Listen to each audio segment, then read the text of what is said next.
Welcome everybody to First Minister's Question Time, Next Generation. Brought to you by Children in Scotland and YouthLink Scotland, who have been working with children and young people themselves right across Scotland to put on this event. This is my lovely co-host Rosanna Hussain.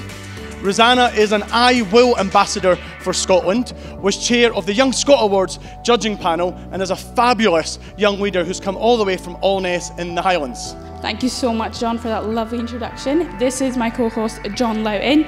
John has been a youth campaigner since he was 11 years old, and he's also a social entrepreneur and motivational speaker.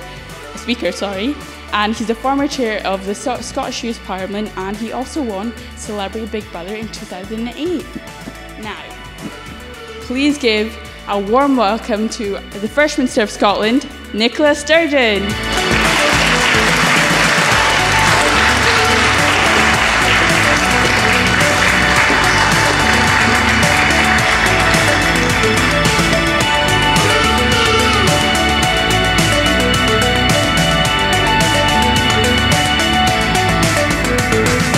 Big round of applause for the First Minister.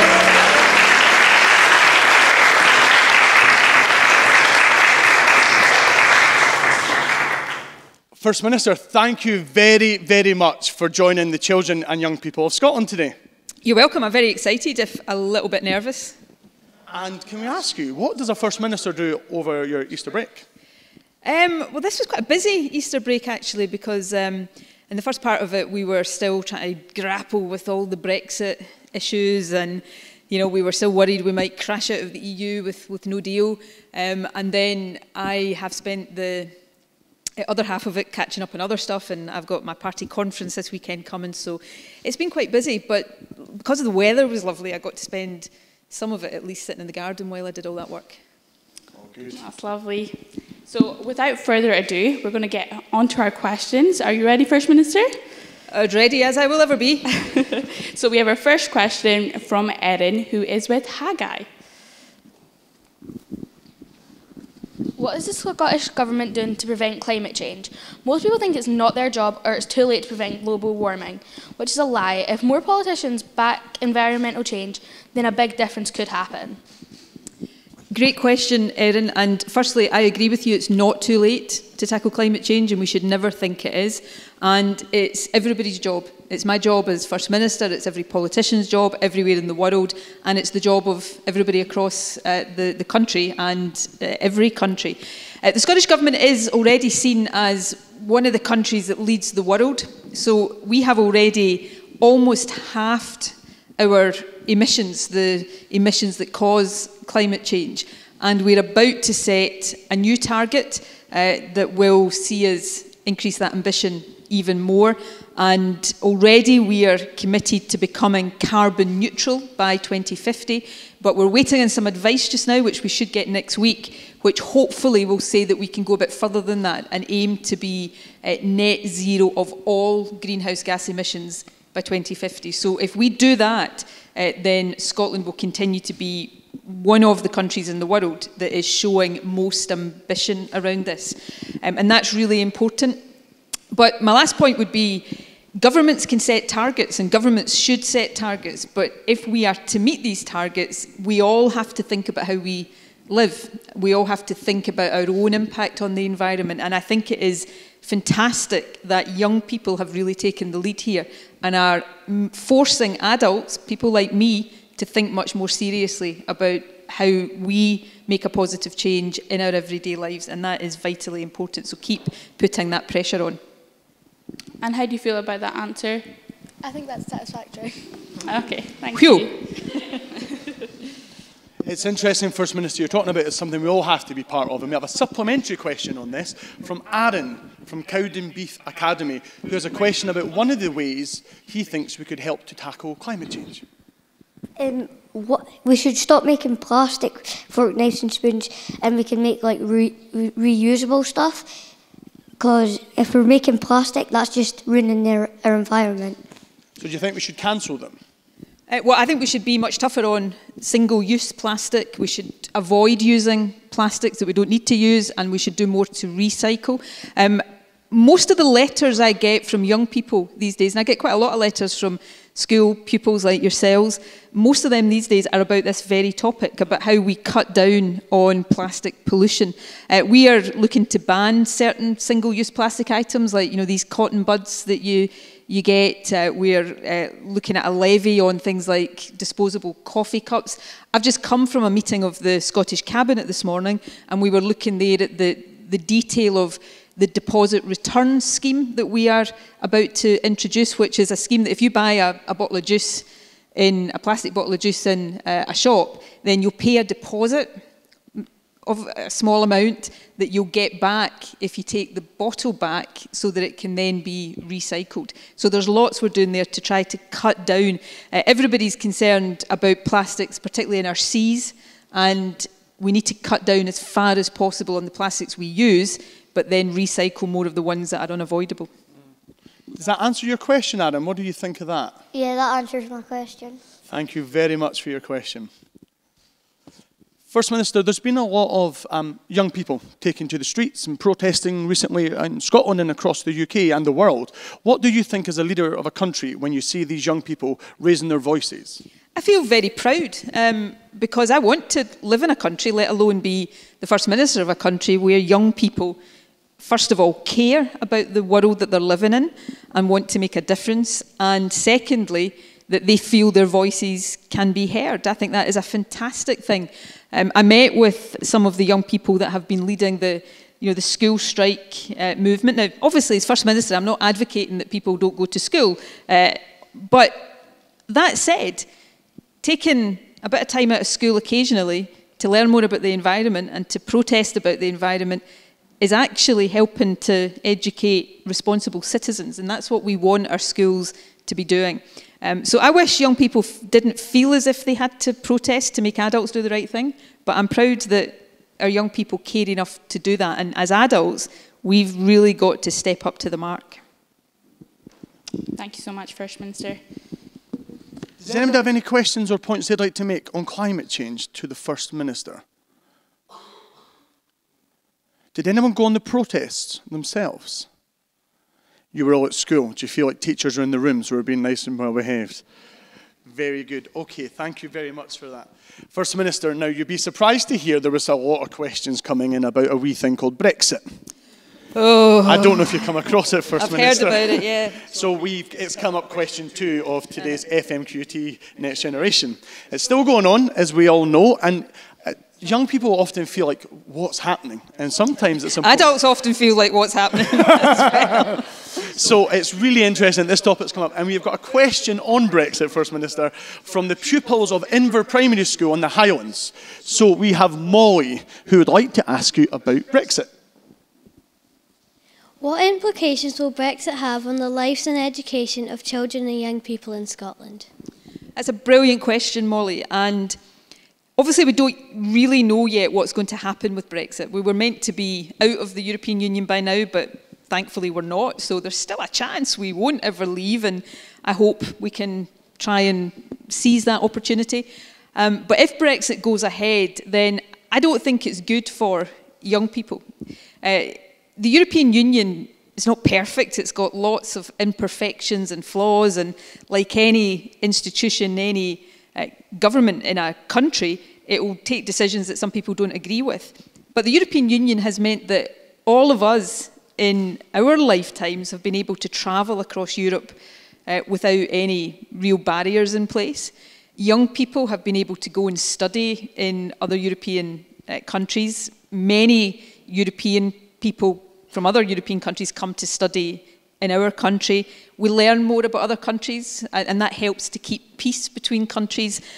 And so I think it's been a really good thing. And I think it would be a shame if the opportunities of the next generation were restricted by us not being in the European Union. And that's before we talk about all of the economic implications of it. So I hope we get to stay. I hope the UK stays. And if the UK is intent on leaving, then I hope one day Scotland will be able to be in the European Union as an independent country. And First Minister, just following up on that, a lot of youth workers around Scotland have said that they feel uninformed about Brexit when they're talking to young people. How do you feel about that? I can understand that. I think a lot of people feel very uninformed. I mean, I think back to, I mean, it's almost 3 years now since the vote on Brexit took place, and in advance of that vote, there was actually very little information that told people what would happen if we voted to leave the EU. And some of that information that was put forward has turned out not to have been true. I mean, I don't know if all of you remember, they put this slogan on the side of a bus that said there would be all this extra money for the National Health Service if we voted to leave. So there was a lot of misinformation and there was a lack of good information. And it's become even more confused since then. So I'm not surprised that people feel confused, and that's been part of the problem. You know, I don't agree with Brexit, but it could have been handled a lot better if people had been clear and honest at the outset about what it meant and then put a plan in place to deliver it, and that didn't happen. But is there a challenge as well for the Scottish Government, your government that you run, even though Brexit is a devolved issue in Westminster, young people themselves in Strathclyde University in the Respect Me campaign have said over 3/4 of young people have experienced xenophobia or racism, and lots of people, over half, have said that's went up since Brexit. You do have powers to help tackle bullying and hate crimes and stuff like that after Brexit. Is your government doing enough?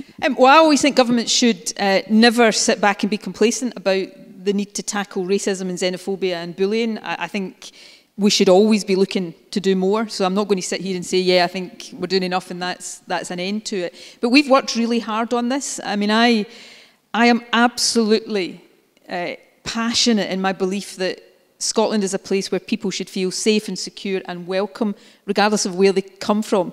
If you choose to live in Scotland, then as far as I'm concerned, you're Scottish. Whether you were born here and 3 generations of your family were born here, or whether you've only lived here for a few months, if this is your home, it should feel like your home and you should feel welcome. So we've gone out of our way and will continue to say to people living here from other European countries that they're welcome. We want people here. We want people to stay here. We've tried to provide some practical support to people going through a really tough time. Just earlier this week, we extended free tuition to European nationals for another period, even if we're out of the EU. So we need to do all of that. And, you know, at the era we live in just now, it becomes all the more important for all of us to stand up against racism and xenophobia. There are too many politicians, even in the UK, who seek to kind of try to exploit people's fears, when in actual fact we should be doing more to bring people together. And I take that responsibility as First Minister really seriously.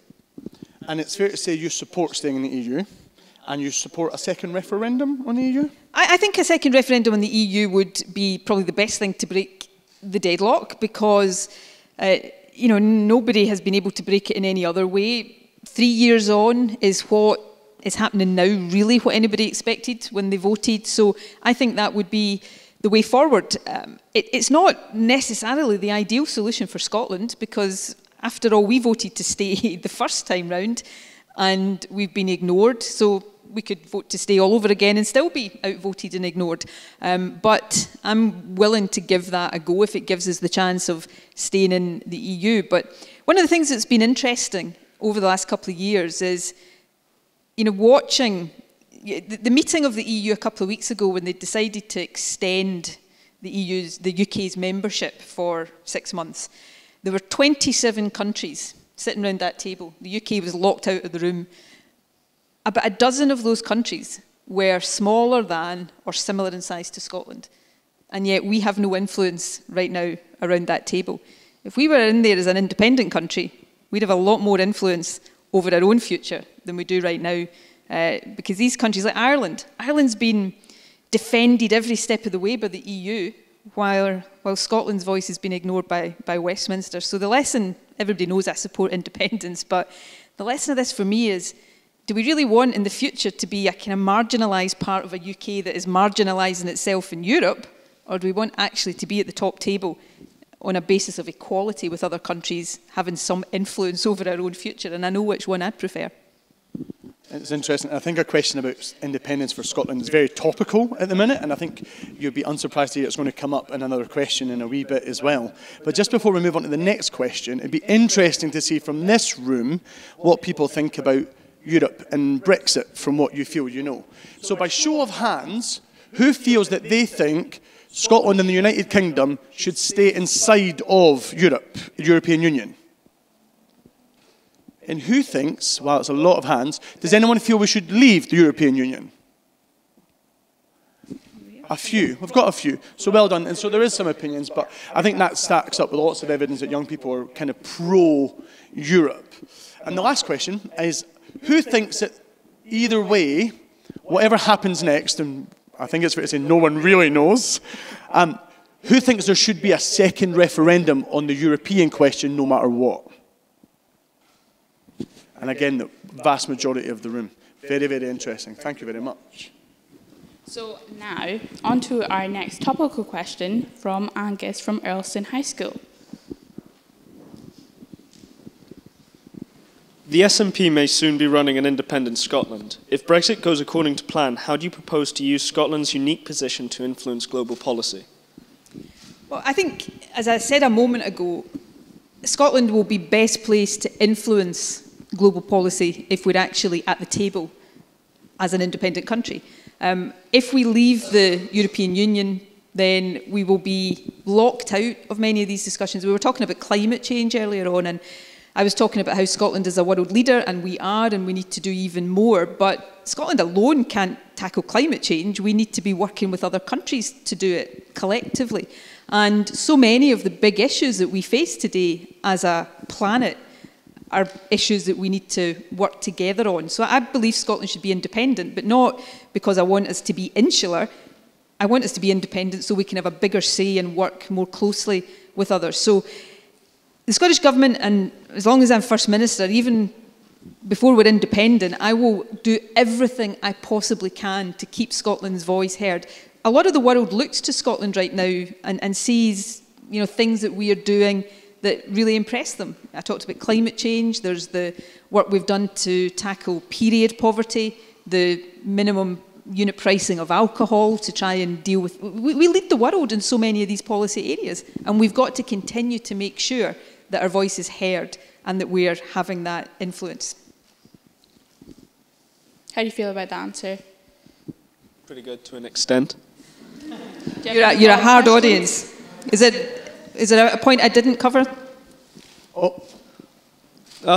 I just wanted to know what your plans were if Scotland became independent and how you would influence global policy. What would you put forward to areas like the UN and organisations that influence global problems? Yeah. Well, some of what I've talked about, so climate change is right up there at the top, where we need to be doing our bit, but influencing and pressing the world to do more. So even though we're not independent, I've been at the last 3 years, the climate change talks that a couple of years ago led to the Paris Agreement, making sure Scotland's voice is heard. I want to see us do more around equality, you know, tackling poverty globally, women's rights, tackling violence against women. These are all issues where not only do we care about things in Scotland, we've actually got a lot of experience to share with the world. And there'll be other issues as well that come up from time to time that we have a distinctive opinion on and a distinctive expertise to offer. What do you think an independent Scotland should be pushing as the main agenda globally? Sorry, didn't have that on plan. To be honest, I think I agree with most of what you said. I think we should mainly be focusing on global climate change because that is a pressing problem, but not many people focus on it because it's not something that's affecting them in the now. But what they fail to see is that it will affect what will happen to people in the future, and that's why it needs to be dealt with now before it can progress any further. So I think we need to focus on global climate change, and we also need to focus on if we end up having a no-deal Brexit and Scotland can't get back into the EU, we need to focus on making trade deals with other countries because leaving the EU means that a lot of our income will be lost. So we need to focus on just securing our future for not the generation now, but the generation in the future. I agree. Well done. Yeah, very well put. You might have a new minister in the making. Absolutely, yeah. I'm talent spotting already. And we've got a question.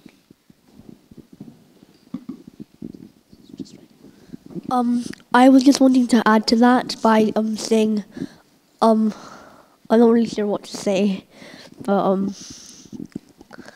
Would you like to tell us your name and where you're from first? Yes, I'm Finn Pickin, the postboy for the RYB, and I'm also representing the High School of Dundee while I'm here. And I'm from Caprangis. Excellent.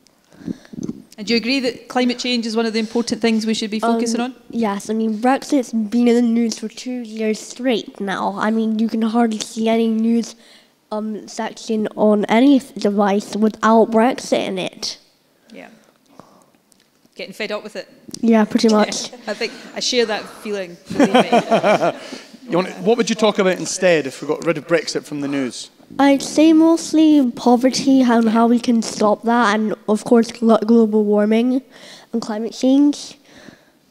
Yeah. I mean, it's really important. You know, in Scotland, obviously we can't escape Brexit because we're affected by it, but we're still trying to do other things. The Scottish Government's got lots of other things going on.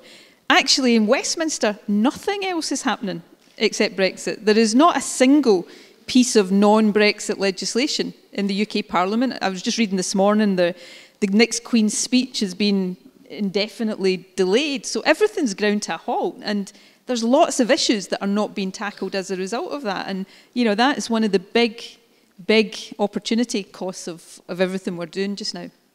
And I know in Scotland there's lots of speculation about the Scottish dimension to the wider constitutional issue, and it's very topical, and there's lots of rumours, as there always is, but especially it seems this week things floating around as things that's going on or might be happening.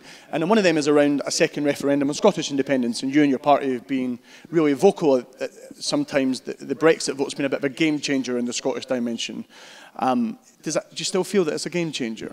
I do. I mean, if you think back to, I mean, some of you will remember 2014 and the independence referendum more clearly than others. Well, I accept that, but you know, things have changed dramatically since then. It's almost, when you think back to the debates then, it's almost like going back to a different time. You know, the people who argued against independence back then used to say that if we voted for independence, we get thrown out of the European Union, and yet here we are, because we're not independent, we're being taken out of the European Union potentially. So, you know, these pose big questions, and what I believe, I suppose, most fundamentally is that the future of the country should not be decided by me or Theresa May, it should be decided by the people of Scotland. So if people want to accept Brexit and stay in the UK, that's one thing, but it shouldn't be forced upon us. We should have the ability to choose what the best future for the country is.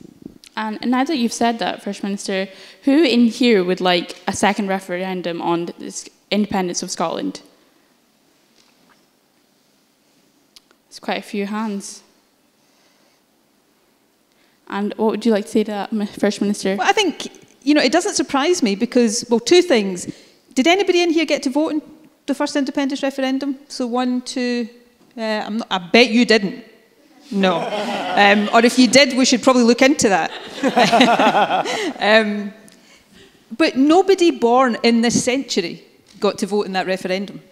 So, you know, we're talking here about making the voice of young people heard. Surely it's about time young people got more say in the direction of the country. But the second point is this. Young people are the future of Scotland. And, you know, when you hear older people say, oh, Scotland can't be independent, we're too wee, or we're too poor, or we couldn't be trusted, I think young people probably take that, or a lot of young people take that quite personally, because that means that we think you as the next generation can't be trusted. Well, I have got every confidence in the next generation of young Scottish people to make a success of Scotland, whatever future we choose. Do you feel that Scotland babies England, in that we're always seem to be holding their hand when we vote to stay? They're determined that we come with them. Surely England should just be able to do that on their own if they're so powerful.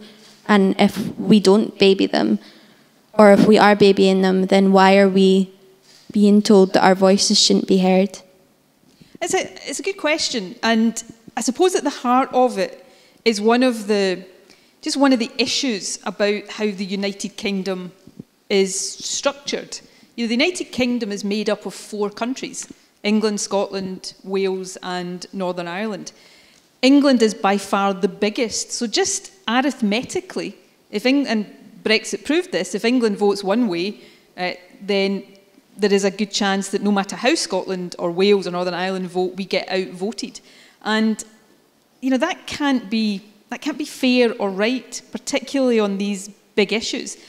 Now, if Scotland was independent, we'd still be part of the British Isles. We'd still work really closely with England, Wales and Northern Ireland, but we could do it on the basis of equality, where we all make our own decisions and we work together. But if we differ sometimes, then that's no big deal. We can sort of agree to differ. Instead of the situation just now where England has voted for Brexit, they are entitled to do that. That is, you know, nobody can argue with that. But Scotland kind of has to go along with it, even though we think it's a really, really bad idea. And, you know, it kind of brings into sharp focus that argument for being independent. And then we have the same group of countries in the British Isles, but we're all equal. We'll take one more comment here, and then we'll move on, I think, to the next question. So, see how obviously, like, at the moment we're part of the UK, but the UK's voted to leave, to leave the EU. What are we going to do, or how are you going to deal with the EU laws? Because we'll lose a lot of them, like things like human rights and stuff. A lot of them we'll lose. So how will we deal with that change until we can make our own kind of laws? And what sort of laws could we make? So if we leave, then most of the existing European laws would be incorporated into our own law. And you know, you might have heard of the Withdrawal Act that the UK Parliament passed, and there was a bit of a stooshy between the Scottish Government and the UK Government over who had responsibility there, but I won't go into all that. And that really means that if we leave, then we incorporate the law as it is, so you know, there shouldn't be any immediate change. Now, that's how it's meant to work. Whether that is how it works in practice remains to be seen. After that, in theory, again in theory, because who knows what the UK might have to sign up to continue to get trade access. In theory, it means the UK can decide its own laws. In practice, I think it would have to abide by most of the European laws if it wanted to sell its goods into the single market. But actually, most of these things are things that, in my view, we should want to have anyway, because you know, people talk about the big bad EU. Most of these are about how we protect workers in the workplace, how we protect the environment, how we protect the quality of the food that we eat, and make sure that goods coming into our country are safe. And these are things that I think we would want to keep doing. And the big danger of, if you listen to people like Boris Johnson or Jacob Rees-Mogg, who seems to come from like the 17th century. Has this been recorded, yeah?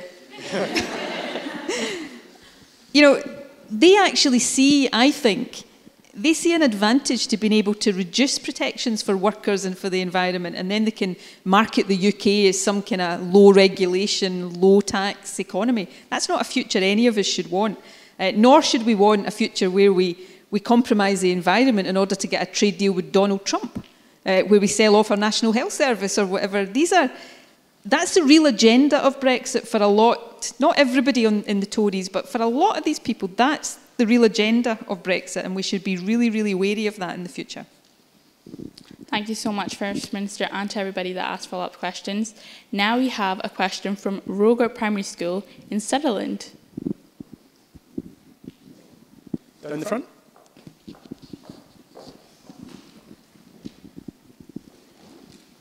We are the 5th generation in our family to attend our school. When we are older, we would like to live here and raise our own families.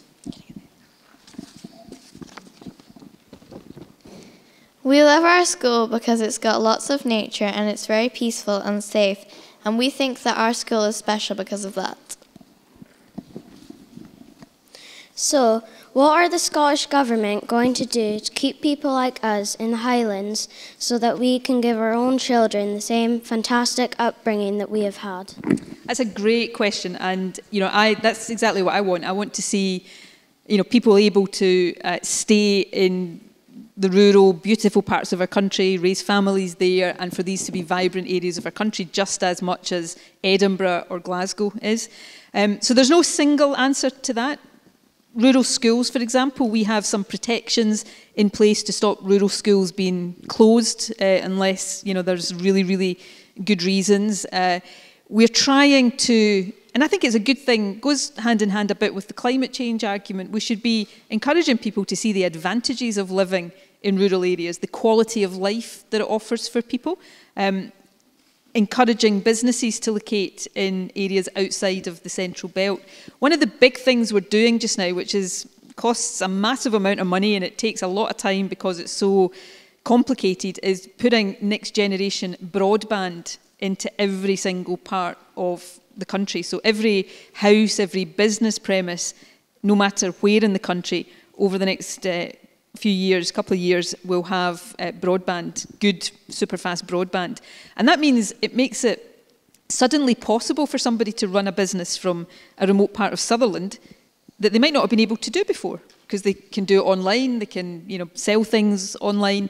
And so these things start to transform the viability of rural communities. Now, it's not the only thing, but it's one of the things that I think is going to be really important over the next few years, so that your generation do get the chance. You might leave to go to university, but then go back again. And, you know, that's really important, as it is important to make sure we're attracting doctors and nurses and teachers to want to work in these areas, so that hospitals and schools are sustainable. And as you said that, Ms.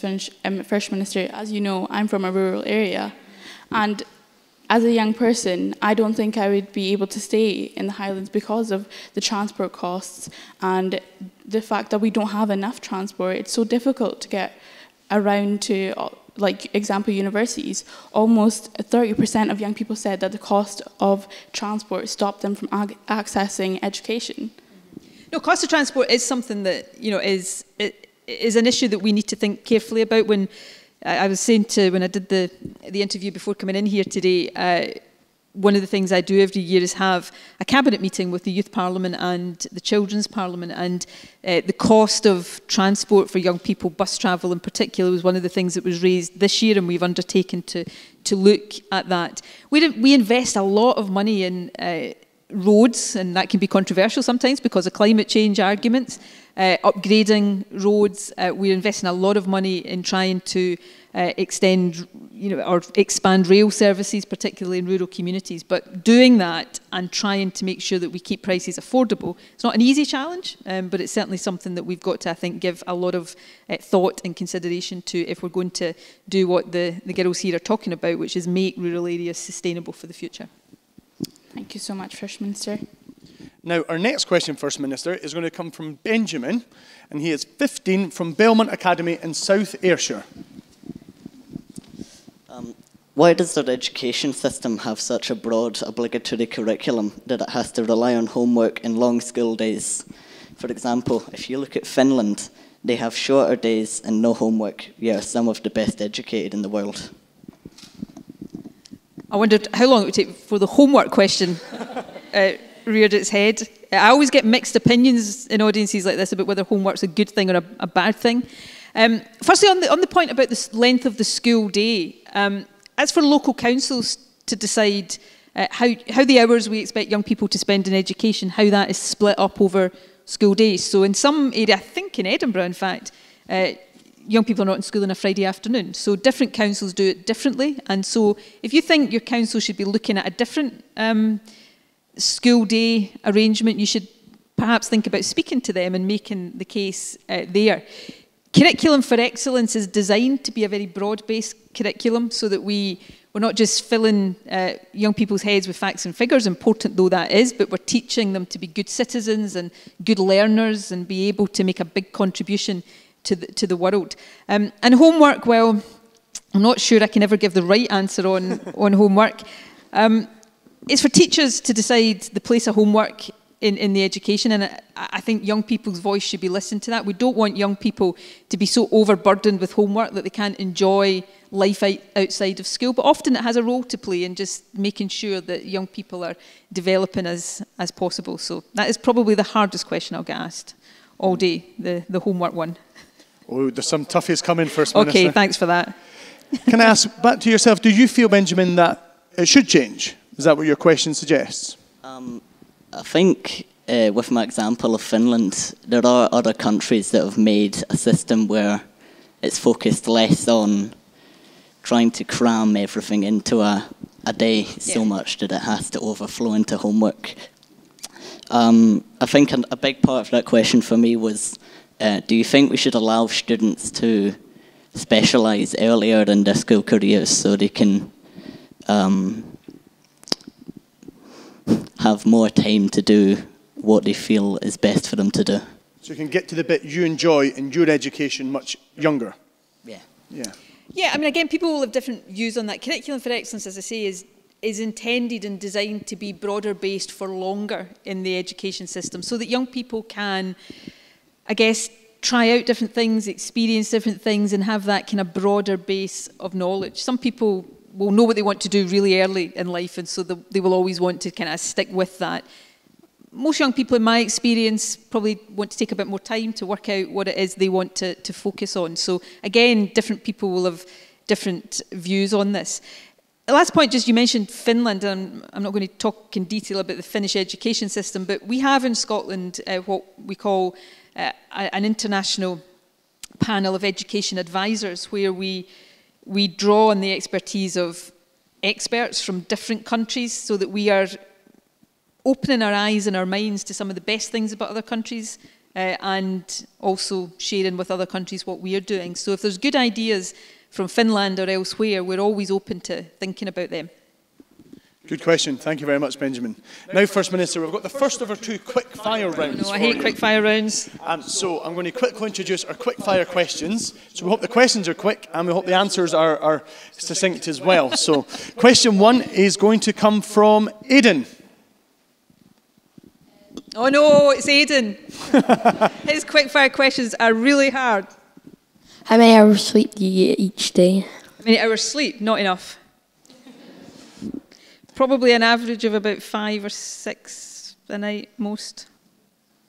That's not. I should be sitting here saying that is not enough for you guys, okay? So you need to get a lot more sleep than that. So 5 or 6, your answer for that one? Yeah. Next question then comes from Divine. Do you ever use public transport?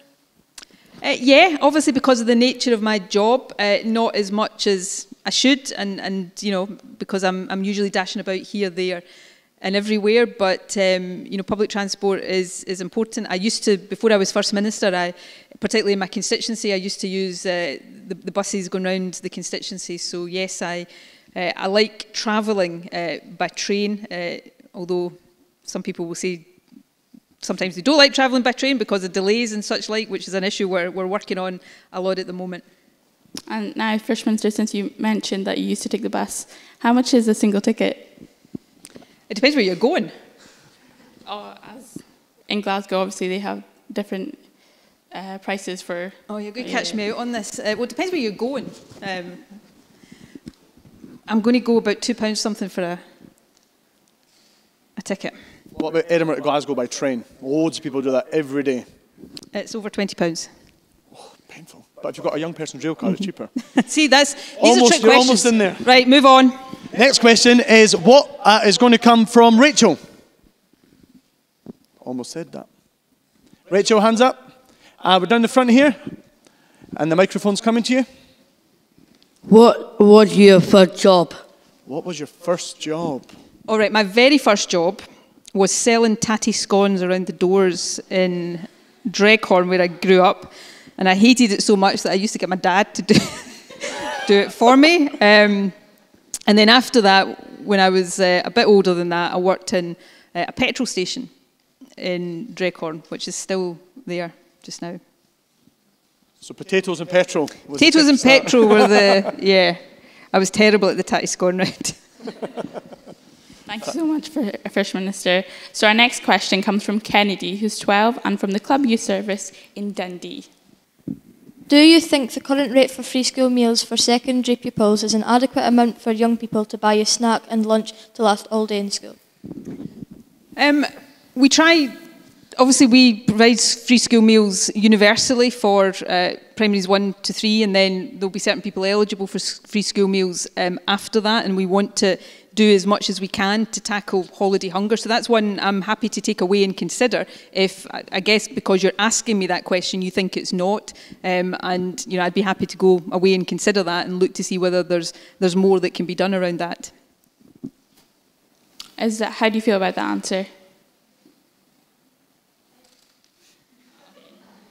So if And once I've done it, I'm happy to feed back to you.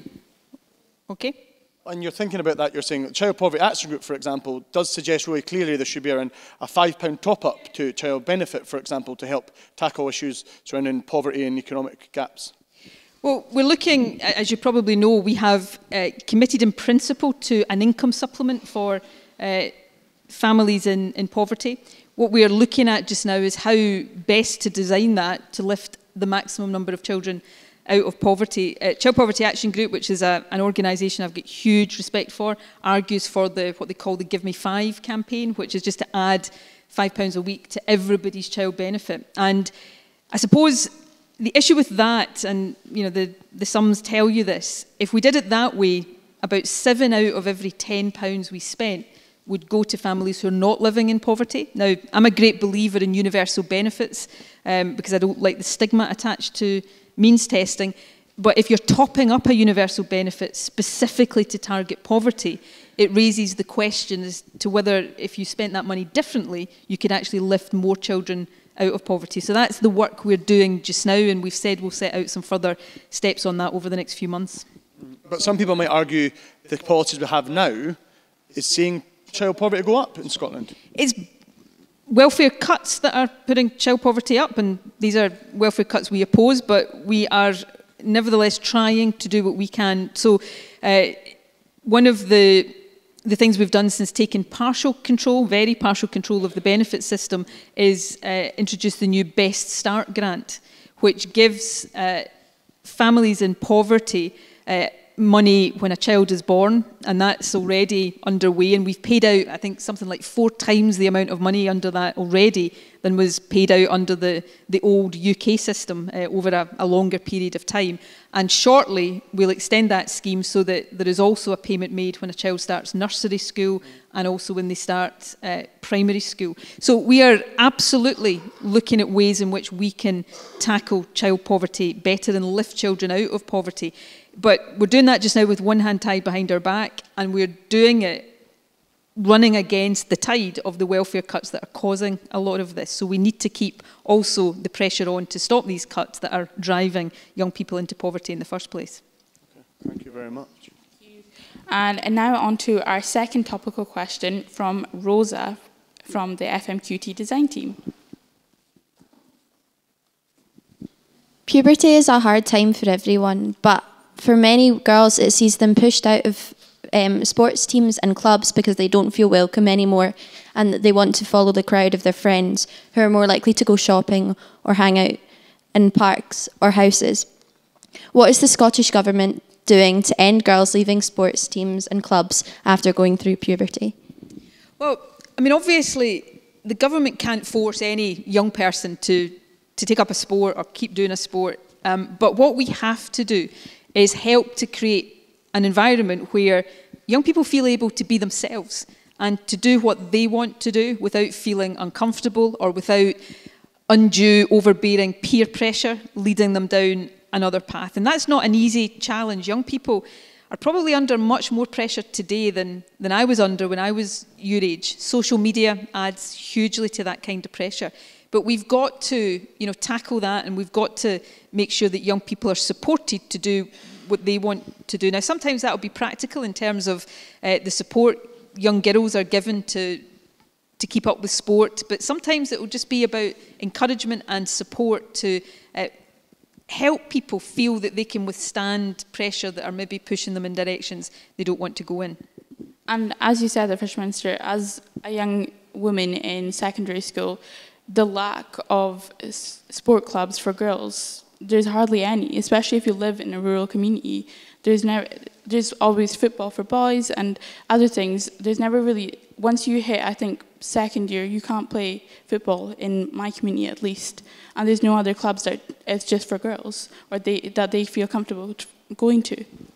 Yeah, and that's a tough nut because, we need to make girls feel that they can come together and have these clubs and support them when they do.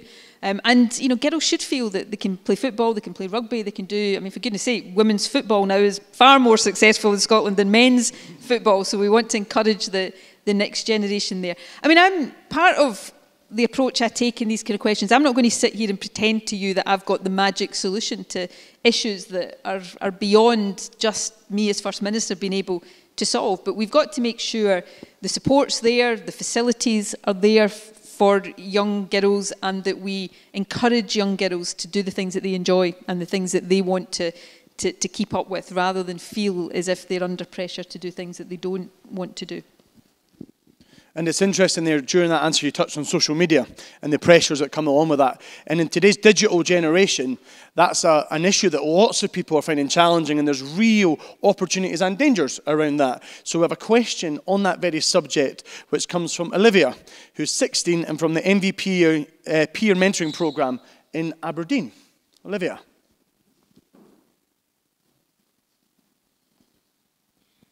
What is the best way to inform younger children about the dangers of social media? For example, what policies could be applied?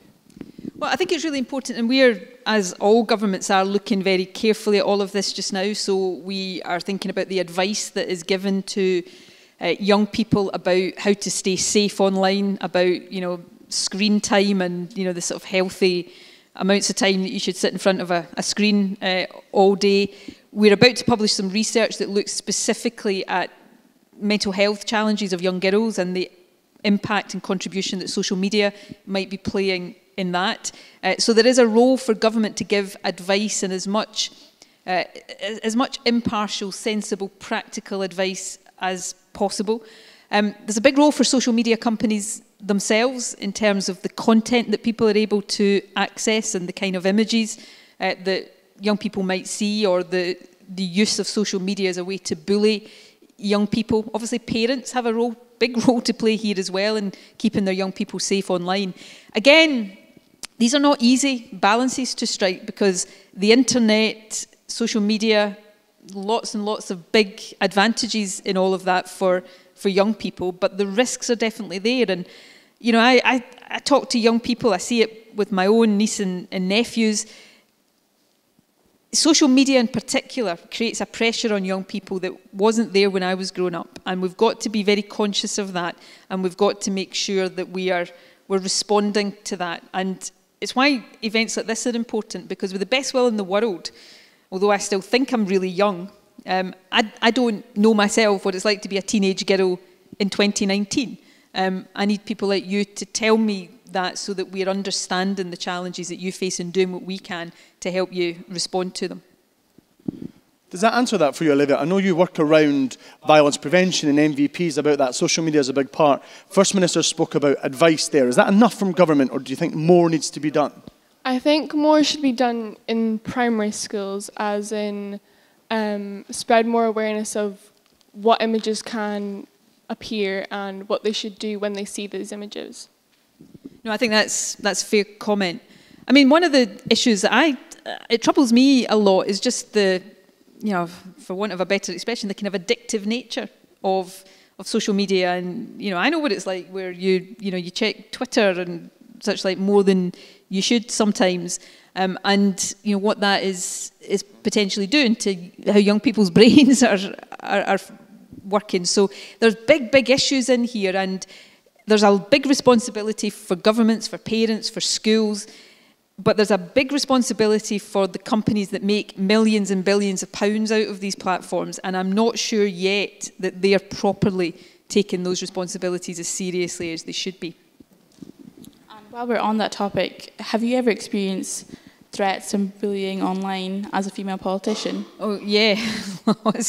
I mean, I try not to look at it, because I've got quite a large number of followers. I follow a lot of people on Twitter, so all kind of, it's a bit of a ticker tape that goes by really quickly for me. But if I was to go and search, which I don't, and I'm not going to, but if I was to go and search my name on Twitter, it would probably be pretty horrific what came up.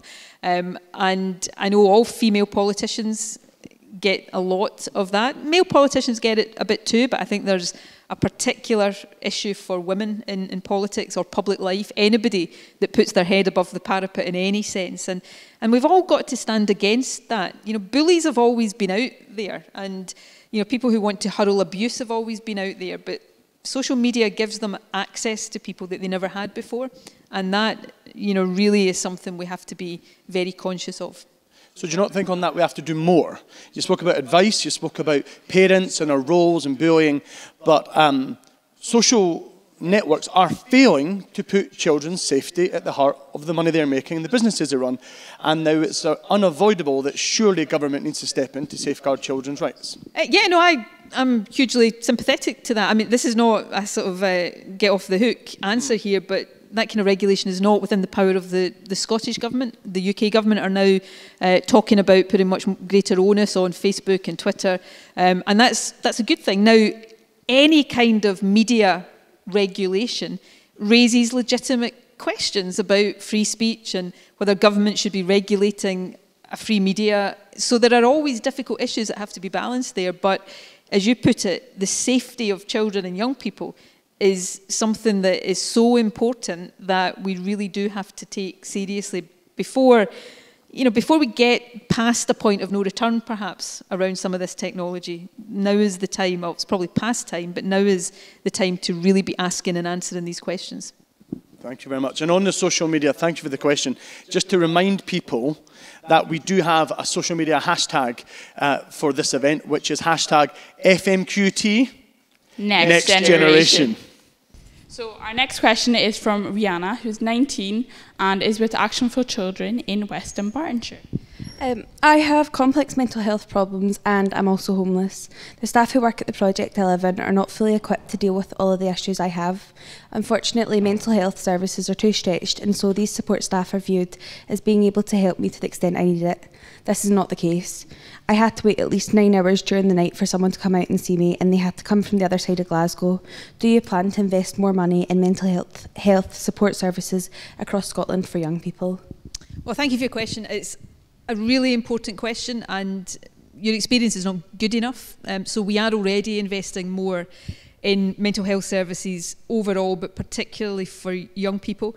And we're trying to do a number of things with that investment. Firstly, to have more preventative services for young people. For example, putting counsellors in schools so that young people get help earlier and perhaps then don't need to have access to specialist mental health services. Because a lot of the time just now, young people end up referred to specialist services because the other services are not there, and then waiting times for specialist services get longer. So if we can get more preventative services in place, it also means that we can get quicker access to specialist services for young people who really need those specialist services.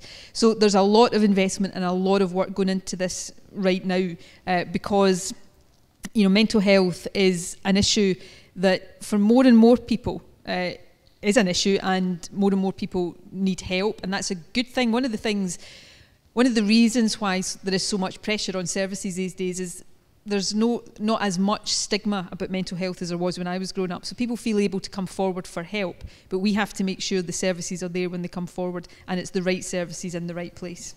See, in the case of when I was younger, so it was noticed from my mum at a young age that I had mental health issues, but I was referred to services after numerous suicidal attempts, and I would be sent to someone and told that I was fine, didn't have anything wrong, and it took till last year at the age of 18 when I had to go to adult services for them to pick up that I had something wrong, and they were unsure why it hadn't been diagnosed. And I spent 3 years in CAMS for them to tell me in the end that they're not a speaking service and I was to go to counselling. When my mum tried telling them that what I've been diagnosed with now is, my mum tried telling them that when I was maybe 13, 14, and they were telling me I had nothing wrong. So is there a way that you can, I know other people as well that have attended and then been told they're actually fine, and months, years down the line come back a lot worse, and you've kind of got this big period to deal with. Is there a way that you can cut that down and get the people the help that they need instead of waiting until they're older? No, I think that's a really fair point and question. So what government has to do is make sure young people get to services and treatment if that's what they need as quickly as possible. Obviously, it's for clinicians to diagnose and decide, and I'm not a clinician, but I always think, particularly when we're dealing with mental health issues, clinicians, and I'm sure most do, should listen to what a young person or their parents are telling them. Sometimes, they will reach a different diagnosis and think that that's not the case, but but hearing the voice of a young person or their parent, and not just dismissing something that they think might be wrong. So getting young people to the right services as quickly as possible is crucial, and then of course making sure that their voice is heard.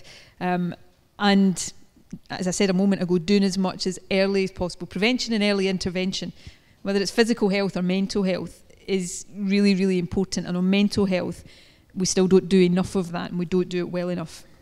See, just on a final note, do you think that the whole of Scotland could add in a kind of generic that all support staff need to have a basic mental health training just across Scotland? Anyone supporting young people, anyone? Yeah, I mean, I think that is something we should be aspiring to. I talked a moment ago about the investment we're making to put more counsellors into schools. We're also looking at the training, basic mental health training that teachers have access to. And, for any person working with a young person, being mental health aware is really important. So I think you're absolutely right to raise the issue of training, and, I'll feedback your point to both the Education Secretary and the Health Secretary about what more we can do as we take forward these plans to make sure that there is greater awareness.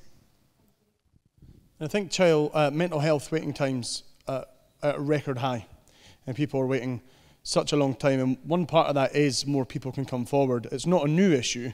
I'm 31, but if I go back to my mid and early teens and right throughout, I've suffered mental health my whole life, and I've had to find out the hard way, and that's why I campaign now that growing up in poverty in the family that I had and the issues that left on me, self-harm was never the answer to any of the questions in my life. And to get that message out, and government's put a lot of focus, and there's a task force and funding, and what more as a society do we need to do to make young people feel loved and supported, rather than standing up and saying, I was told there's nothing wrong with me and to get back to life? Well, making sure the health service is responding as you would want it to respond is an important part of the responsibility of government. And as I say, it's one that we take very, very seriously, and there are improvements we need to make. You said earlier on about waiting times at a record high. The number of young people being seen is going up. The number of people working in CAMS is going up. But the demand is growing as well. So that's one of the things we need to make sure we deal with properly. But the point you're making is fundamental, because it's not just an issue for our health service. We need to, as a society, be much more understanding of mental health. We need to, as I've said a couple of times now, do much more to prevent problems getting worse. Young people need support if they're dealing with difficulties in their lives, to be more resilient and to be able to cope with those difficulties. So there's a whole range of things that we need to do as a society, not just as a government. And I mean, you talked about being 31, which I can't believe, but I'm a lot older than that. And I suppose one note of optimism, when I was at school, which is not yesterday, nobody ever talked about mental health. And if anybody had talked about mental health, the stigma attached to that would have been immense. So we have come a long way, and that's a good thing, but we need to make sure we continue along this road. Yeah. Thank you, First Minister. Now we have our second round of quickfire questions. Are you ready? Not really, no. I'm rubbish, as you've probably noticed, at quickfire questions. So firstly, over to Eloise. What's your favourite TV programme? Oh, what's my favourite? I don't watch a lot of TV, but the ones I do, I like soap operas. So I quite like Coronation Street. And I like River City, which is Scottish soap opera. So those are probably the ones that I would tend to switch on, just to switch off my brain a little bit. Switch on the telly to switch off my brain. Thank you. Next we have Eleanor.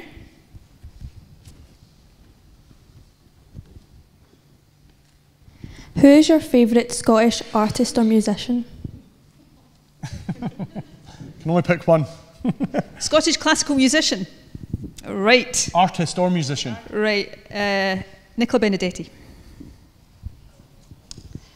A good choice. And our final quickfire is Rosa.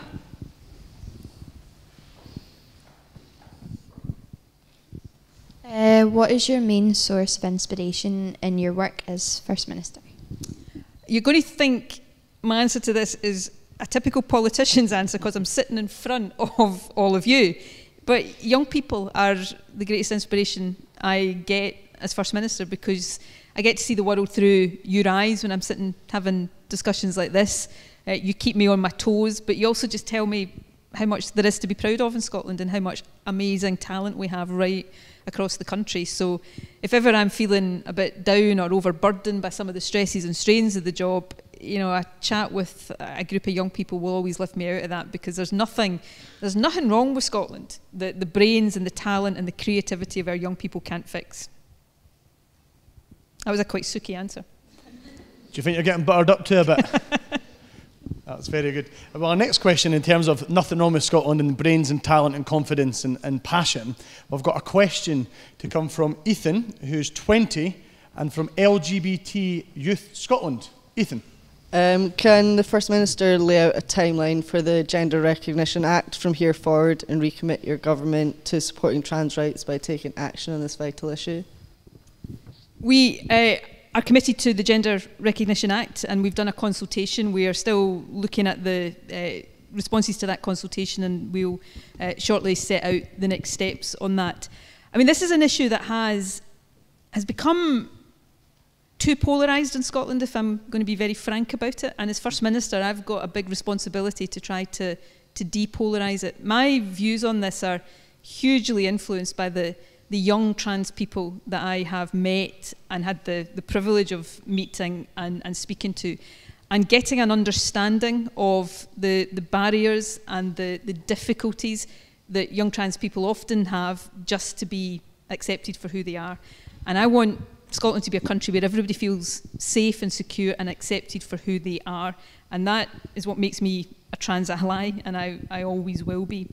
I'm also a feminist. I've been a feminist since as long back as I can remember. So some of the concerns that are being raised, we can't just sweep under the carpet. We've got to listen to and address, and I'm determined to do that. But there is no place in Scotland, and we shouldn't accuse people raising concerns of being transphobic automatically, but we all have to recognise there is a lot of transphobia in Scotland. We're not unique in that sense, and just as we would all say that homophobia is not acceptable and any form of discrimination is unacceptable, we have to be absolutely clear that there is no place in Scotland for transphobia as well. So I hope that we can lead this debate over the period to come in a way that listens to people's views and concerns, but ends up in a place where everybody in Scotland feels that they belong and they are safe and secure. That's the most important thing. So could you give the young trans people of Scotland reassurance that the government will commit to delivering the 3 key asks that the gender recognition set out, which was legal recognition of non-binary people, self-declaration without the requirement for psychiatric diagnosis, and lowering the age of gender recognition to the age of 16. These are the issues we've been consulting on, and I've given commitments around these things. I want the process of gender recognition to be much easier. I mean, the issues around psychiatric assessment, the length of time it takes. When I talked earlier on about the conversations and the meetings I've had with young trans people, these are often the issues that cause, not the only issues, but these are often the issues that cause the trauma and the difficulties, and we want that process to be as pain and stress-free and bureaucracy-free as possible. Now, these are the issues. I'm not backtracking in any of that. These are the issues we've been consulting about, and we have to go through this process. And it's taken longer, I think, than a lot of people would have wanted it to take. And that's partly because of some of the issues and the tensions in this debate. And I want to move forward in a way that, the last thing I want to do is move forward in a way that makes trans people feel even more under pressure. When I listen to, and I am a woman, obviously, I'm a feminist, when I listen to a lot of the concerns, and I'm not oversimplifying this, there's a whole range of views that are being expressed just now. A lot of the concerns that are expressed from a feminist or a female point of view are not actually, when you strip it all back, they're not concerns about trans women. They're concerns about men who abuse women, and that's not a new problem for society either. We've got to tackle men, which again is a minority, who would abuse women, but we do that without making life harder for trans people is what I want to achieve. And I would say to the trans community generally, I hope I am always somebody that you see as being an ally to your right to be who you are. Sometimes we confront difficult debates, sometimes we confront debates where there is a lot of heated argument, and as First Minister I've got a job to do to try to lead a way through that where everybody feels that they're listened to, their concerns are being heard. But to go back to my fundamental point that this is a country where whether you're gay, straight, trans, non-binary, you feel as if you're safe, you're secure, and you can be who you are. So in terms of timetable, that, and I know there's a question from Ethan about timetable, and you felt the consultations went on a bit, and maybe a bit different from what you'd hoped or expected, but you feel the conversation matters. Do you feel then that the pledge to reform the current Gender Recognition Act by 2021 is still on target? That is still our commitment. Obviously, when you, and I know there is a frustration that this has taken longer. Often with issues like this, it is better to take longer if you can address some of the issues in the process. And that's what I would rather do than not address those issues and have a process that is that doesn't take us where we want to go. So that's why we are taking a bit of time on this. But the commitments, I made these commitments, as did every party leader, not just me, in advance of the last Scottish election. We all made those commitments, and it's important that those commitments are taken forward, but we try to take them forward in the right way, and that's what I'm committed to doing. And we probably can't ignore the elephant that might be in some people's minds is around the media coverage recently around Twitter group chats and splits inside the party as well as Parliament and the wider conversation. Do you find that a hard thing to try and deal with? You spoke about trying to bring people together as First Minister, feminist and a trans ally. Do you find that hard to try and deal with the various internal voices in your own party and government? Look, that's part of leadership. You have to deal with issues where you face different opinions and sometimes intensely divided opinions, not just on this issue, but in a whole range of issues. But the role of leadership ultimately is to lead, and to lead having listened to and made decisions. The SNP is in government, so we are, this is not a complaint, long may it continue as far as I'm concerned, but it often means we're the focus of a lot of the scrutiny around this. But I suspect within every party right now, there are some of these same debates taking place. So we need to make sure that we're doing that respectfully, but in a way, as I go back to a point that I suppose I can't overstate the impact on me, because I'm not just coming at this academically. The conversations I've had with young trans people in particular have had a huge impact on me over all my time as First Minister and before that. And that is very important to me, that we get it right. And that's what I'm determined we try to do. Great, and hopefully that adds some really clear championing and support back from the First Minister. We're going to move on to our next question, which comes from Sam, from Chas. I like the t-shirt, we know what organisation you're from. There's not nearly enough disabled toilets in changing areas in Scotland. How will this improve? Well, that's a great question. We need to, as we build, as we refurbish buildings, as we design the country of the future, we need to, much more than has ever been done in the past, make sure we are building in disabled access. And we need to, where it's not there, organise it. This won't all be down to government, often private organisations or other bits of the public service. It's a very different debate to the one we've just been having about the trans issue. But, and I don't want to sound overly simplistic here, but at the end of the day, sometimes the most important things are quite simple.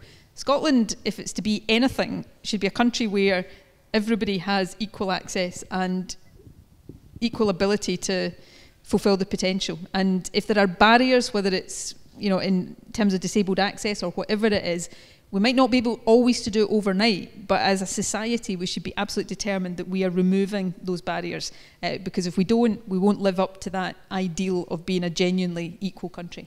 And it's funny listening to a head of a government speak about disability rights, trans rights, the role of Twitter, leadership on the world stage. And it's been announced recently that we've got another world leader coming to the UK shores in June, Donald Trump, the President of the USA.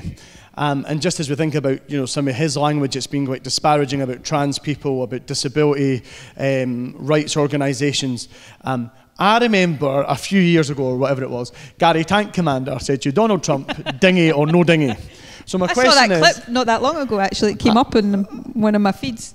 And so my question now, First Minister, is Donald Trump times take two, dingy still, bigger dingy or a weird dingy? I think if it was me, Nicola Sturgeon, just, ordinary citizen, it would definitely be dingy. I've said, Gary Tank Commander, I love him, but it's not the most serious of interviews you ever do, okay? So you're being a bit light-hearted. As First Minister, I'm not going to refuse to meet the President of the United States, should that arise. It hasn't arisen so far, but I'm not going to do that. If I'd got to meet the President of the United States, I wouldn't hold back from telling him where I disagreed. I'm sure he wouldn't hold back from telling me where he disagreed with me. Do you want to come and listen to the, the discussion?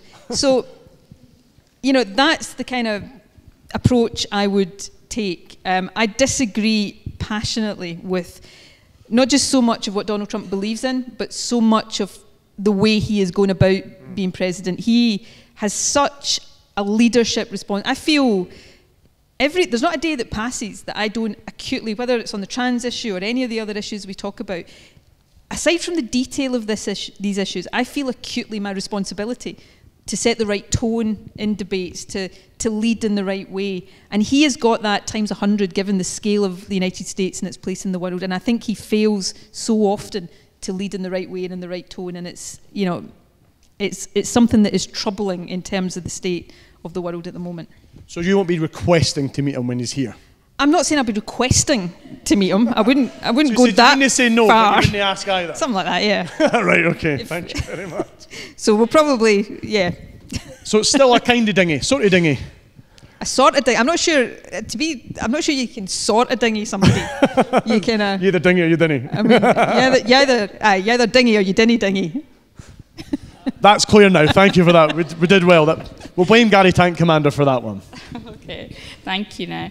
So now on to our another big policy issue with a question from Leon, who's 13 and from WE High School in Dumfries and Galloway.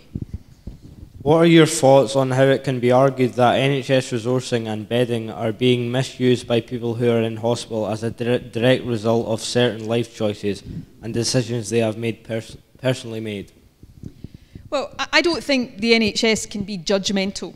I think the NHS, it's a universal health service. It should be there for people when they need it. And I think we would start down a very dangerous path if we said, well, you don't deserve healthcare because of the choices that you have made. And I don't think that is what anybody would want to see the health service do or how they would want to see it operate. That said, we do all have to take more responsibility for how we live our lives.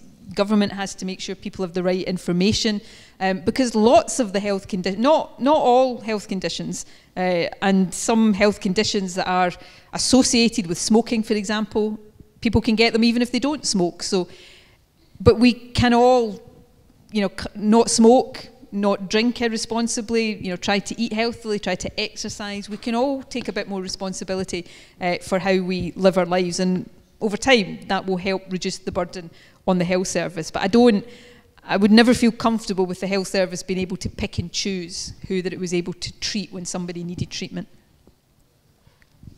How do you feel about that answer? Yeah, pretty good. Do you think people should take more responsibility?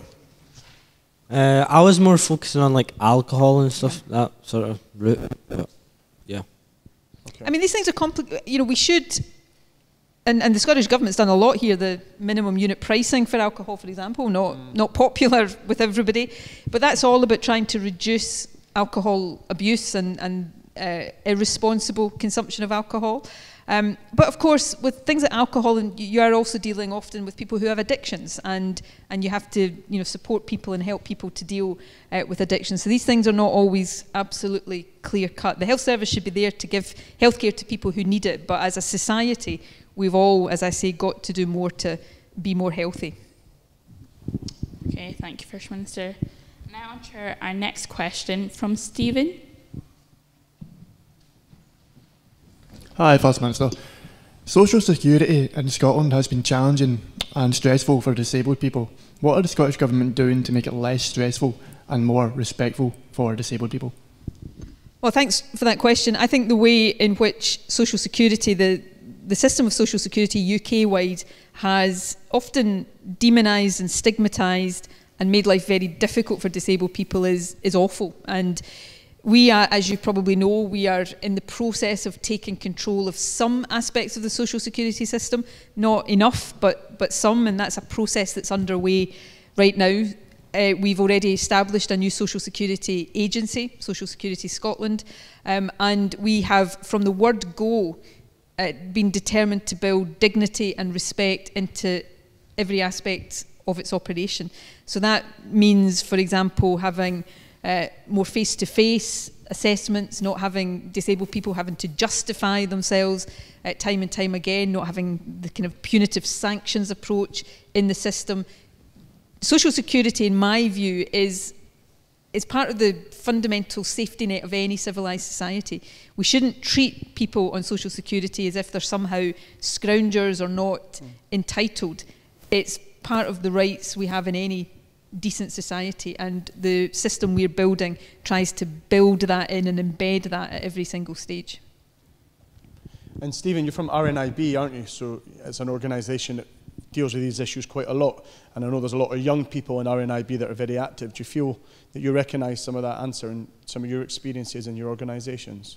Yeah, absolutely. I see this all, not just in Scotland, across the UK. People with disabilities find it very difficult to fit into society because of the challenges in society, and we feel that things like the universal credit are not helping people with disabilities, and in fact it's driven people into severe poverty and even, in worst case scenario, suicide.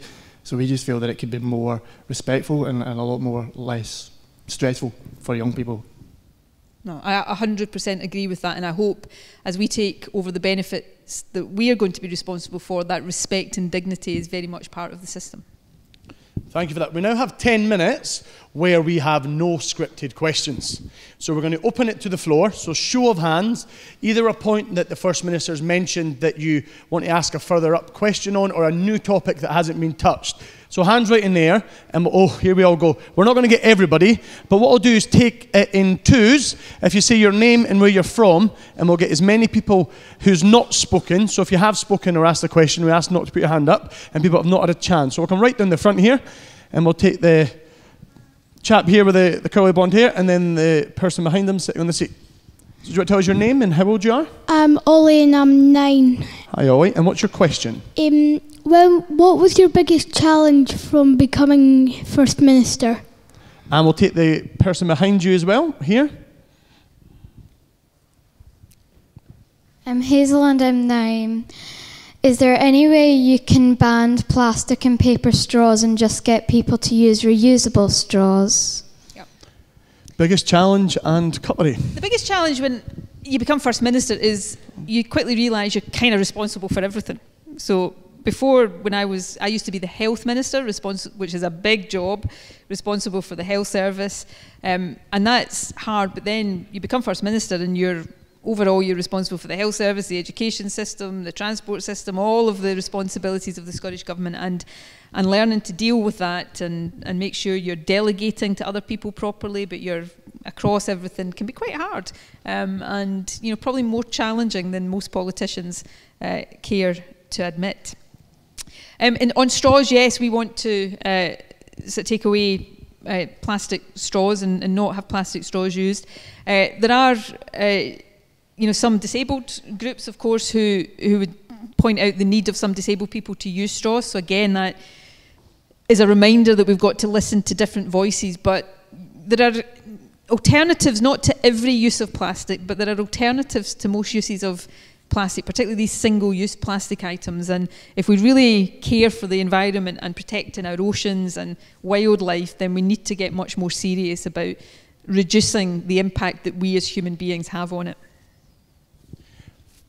Good. Next two questions. We'll take this person here, and then we'll come to the person on the end. Hi. Waiting times at hospitals, is there any plans for to cut the waiting times and stuff down? And what's your name and how old are you? Oh, Leah, and I'm 14. Have to know the information. Thank you very much, Leah. And yourself?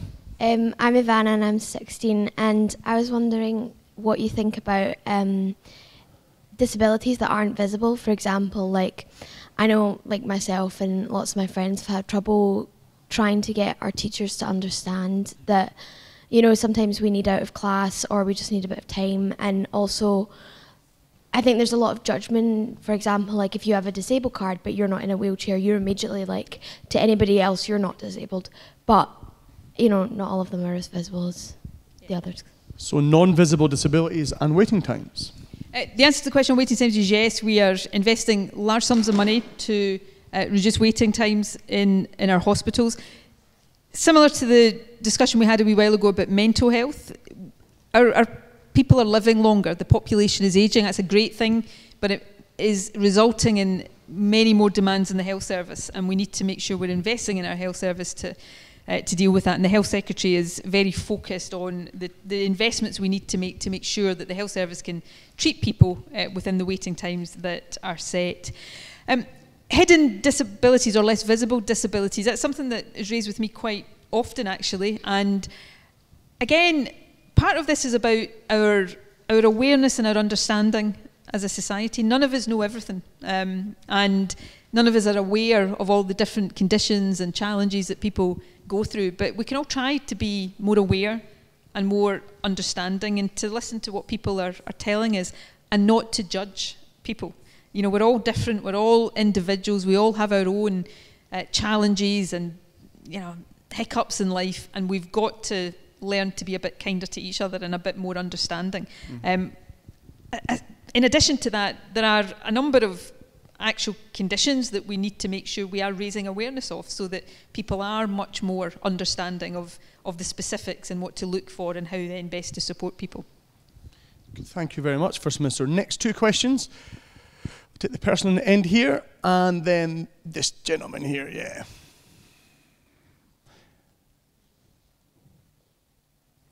I'm Tamsin and I'm 12, and I was wondering, with the major financial cuts that are being made to most council areas and most of it happening in education, what impact do you think this is going to have on young people's education? Thank you very much. I'm Marcus and I'm 14 from Dundee, and you spoke about peer pressure and like obviously looking at social media. What would you as the First Minister say to people that were struggling with peer pressure and the pressures of social media? Council cuts and peer pressure. Look, the first thing I would say on the issue of education and council spending, I don't for a minute deny that life is tough out there for councils and for the health service and for schools. We've gone through we're still in it, a long period of austerity where the government at Westminster has been cutting the budget of the Scottish Government, and that's been very difficult. But we have, and you know, some of the decisions that the Scottish Government have made, some people will think they're not the right decisions. So I'm not saying we're perfect or we don't have room for improvement. We always do. But we've tried really hard to protect budgets that matter most to people. So the health service, we've increased the amount of money that has been spent on the health service. In the last few years, spending on councils has actually increased. So in the most recent budget, the money councils have to spend is higher than it was last year, not lower. The education budgets, the money councils have been spending on schools has also been going up in the last couple of years as well. That doesn't mean that there's no problems or that schools don't find it difficult. We've also set up, you might have heard of the Pupil Equity Fund, where we're investing more money specifically to help schools in deprived areas or where there is young people from deprived communities, so that we are trying to make sure that there's the right support there. So none of these things are easy, but the job of government is to try to make the decisions that protect the things that keep people care most about, and that's what we will always try to do. But as we make those decisions, it's really important that we listen to what young people and others say to us. And you know, there's no doubting that for young people and for the future of the country, the quality of the education system has got to be the most important thing we think about, and that will always be the case. Peer pressure and social media. I mean, I kind of think back to when I was young, which is not easy with every year that passes, but you know, you hear adults saying things to you and you think, oh, you know, yeah, you don't understand. So I'm always a bit cautious as I'm about to sort of give young people advice about how to withstand peer pressure, because you never think, and sometimes with justification, that people of my age really understand what it's like to be your age. But I suppose the advice I always try to give to young people, and it's based on my own experience. I was, believe it or not, people look at me as First Minister and say, how can this be true? I was a really shy young person. I didn't have a lot of confidence when I was at school. And the most important advice I got, and the most important advice I can ever give young people, is just try to believe in yourself. You know, you're better and more able and more brilliant than you will ever give yourself credit for. So believe in yourself, and don't let anybody, if you've got a big dream that you want to achieve in life, no matter how ridiculous somebody else might think it is, don't let them put you off. Follow your dreams and follow your heart and be yourself. Whoever that is be yourself and believe in yourself, and don't let people bring you down. And at different stages in your life, you will find that harder to follow, that harder advice to follow than at others. But every time you're finding it tough, just remember you're brilliant and you're capable and you're able, and don't ever let anybody tell you you're not. And what a brilliantly inspiring note to pause and stop our questions there on from the First Minister. Now, that is all we have time for on this edition of First Minister Question Time. Next Generation. But you two are good at that. Do it again. Do it once more. Okay, First Minister Question Time. Next Generation.